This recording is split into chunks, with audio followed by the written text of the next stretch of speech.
পরিবারের 4 জনকে হত্যার ঘটনায় 2 জনকে আটক করেছে পুলিশ।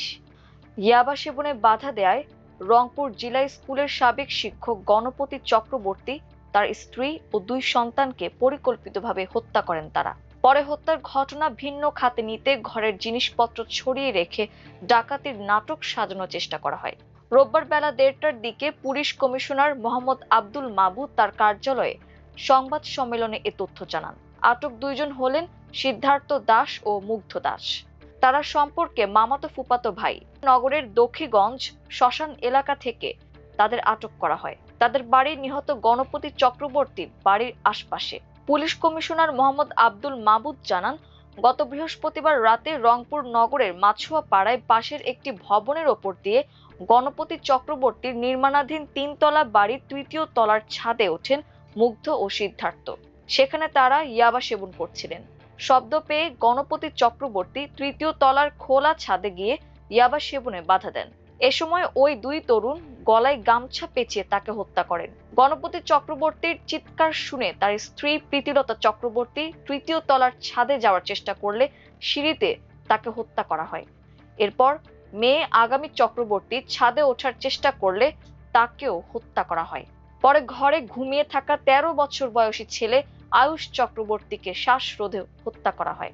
নিহত ব্যক্তিদের সঙ্গে আটক 2 জনের আগে থেকেই পরিচয় ছিল উল্লেখ করে পুলিশ কমিশনার বলেন, পরিচয় ফাঁস হয়ে যাওয়ার আশঙ্কায় মুগ্ধ ও সিদ্ধার্থ একে একে পরিবারের 4 সদস্যকে হত্যা করেন। মুগ্ধ দাস নগরের সিটি বাজারে মাছের দোকানে কাজ করেন, আর সিদ্ধার্থ দাস নগরের একটি জুয়েলারি দোকানে প্রায় 8 বছর ধরে কারিগর হিসেবে কাজ করছেন। পুলিশ কমিশনার মোহাম্মদ আব্দুল মাবুদ বলেন, হত্যার পরও ওই বাড়িতেই অবস্থান করেন মুগ্ধ ও সিদ্ধার্থ। সেখানে তারা গোসল করেন, ফ্রিজ থেকে খেজুর ও শসা বের করে খান এবং ইয়াবা সেবন করেন। পরদিন শুক্রবার জুমার নামাজের সময় রাস্তাঘাট ফাঁকা হলে তারা ওই বাড়ি থেকে বেরিয়ে যান। যাওয়ার আগে আলমারি ও ড্রয়ার খুলে কাপড় সহ বিভিন্ন জিনিসপত্র ছড়িয়ে দেন। সংবাদ সম্মেলনে জানানো হয়, ঘরের টেবিলের ওপর ইয়াবা সেবনের সরঞ্জাম পাওয়া গেছে। পাশাপাশি একটি সোনার চুড়ি আগুনে পরীক্ষা করার চেষ্টার আলামতও পাওয়া গেছে। এসব আলামতের সূত্র ধরে মুগ্ধ ও সিদ্ধার্থকে শনাক্ত করে আটক করা হয়। পরে জিজ্ঞাসাবাদে তারা হত্যার দায় স্বীকার করেছেন। নিহত পরিবারের লুট হওয়া স্বর্ণালংকার ওই 2 জনের দেখানো একটি পরিত্যক্ত জায়গা থেকে উদ্ধার করা হয়েছে। পুলিশের ভাষ্য, নিহত শিক্ষকের বাসায় থাকা 2টি মুঠোফোন ডিটারজেন্ট মিশ্রিত পানিতে ভিজিয়ে রাখা হয়েছিল।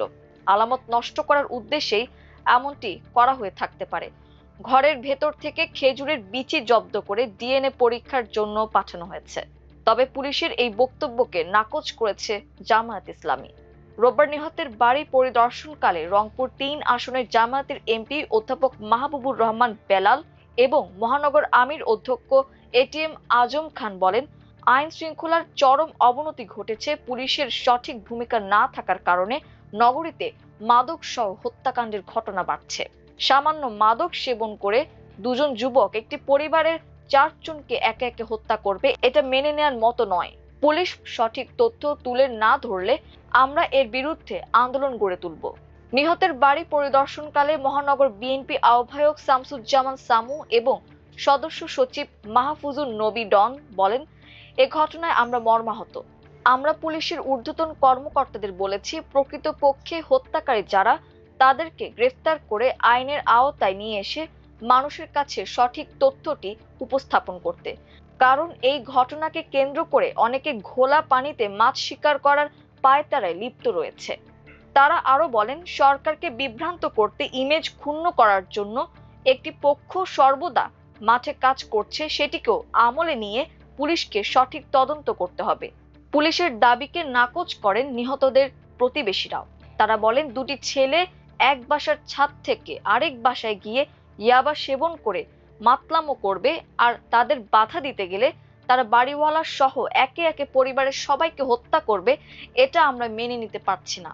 কারণ ইতোপূর্বে পুলিশ জাপানি নাগরিক হোস্টিং কুনি ওর খুনিদের নিয়ে বিভিন্ন প্রেস ব্রিফিং সহ নানান তথ্য প্রমাণ পেশ করেছিল। কিন্তু দীর্ঘ কয়েক মাস পর পুলিশই আবার আসল খুনিদের বের করে পূর্বের ঘটনার জন্য ক্ষমা চেয়েছিল। আমাদের দাবি, সঠিক তদন্ত করে আসল খুনিদের বের করা হোক। নাম প্রকাশ না করার শর্তে মাসুয়া পাড়া এলাকার কয়েকজন আমার দেশকে বলেন, নিহতের পাশের বাড়ির কয়েকজন ভারতীয় আত্মীয়ের আনাগোনা ছিল। সেই বাড়িতে প্রায় তারা আসা যাওয়া করত। বিষয়টি প্রশাসনকে খতিয়ে দেখতে বলেন স্থানীয়রা। এদিকে হত্যাকাণ্ডের বিষয়ে বিএনপি এবং জামায়াতকে সরাসরি দোষারোপ করে ফেসবুক পেজে স্ট্যাটাস দিয়েছে কার্যক্রম নিষিদ্ধ সংগঠন আওয়ামী লীগ। এ বিষয়ে মহানগর বিএনপি এবং জামায়াত নেতাদের সাথে যোগাযোগ করা হলে তারা আমার দেশকে বলেন, কার্যক্রম নিষিদ্ধ সংগঠন আওয়ামী লীগ রংপুরের এই হত্যাকাণ্ডকে নিয়ে নানান ধরনের ফায়দা হাসিল করার চেষ্টা করছে। ঘটনার আসল অপরাধীদের শনাক্ত করে আইনের আওতায় নিয়ে এসে বিচারের দাবিতে রংপুর জেলা স্কুল সহ বিভিন্ন শিক্ষা প্রতিষ্ঠানের শিক্ষার্থীরা এবং নানান সংগঠনের নেতৃবৃন্দ প্রতিবাদ সমাবেশ ও বিক্ষোভ মিছিল করেছে। বিক্ষোভ মিছিল ও মানববন্ধনের সমাবেশে বক্তারা বলেন, ইতোপূর্বে শিক্ষক গণপতি বাসা নির্মাণ করার সময় একটি পক্ষ চাঁদা দাবি করেছিল। তখনও প্রশাসন বিষয়টি জেনেছিল কিন্তু কোনো পদক্ষেপ নেয়নি।